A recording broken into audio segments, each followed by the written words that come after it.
台南市附近外海出现大量蚵仔死亡的状况，民众是出海去收蚵仔的时阵，才发现讲上无有4分之一的蚵仔拢已经死去，现场是无看到什么异常的现象，所以渔会甲农业部的水试所是出海去采样，要找出原因。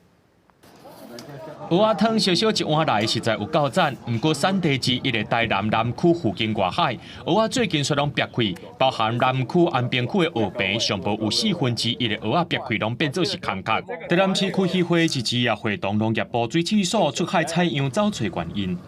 有采水、采样，然后测深浅，然后还有 pH 值，然后甚至每一个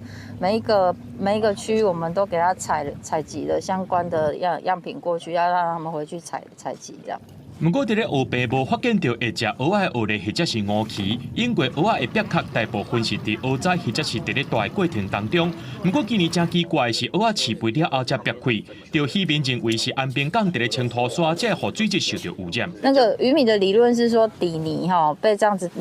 被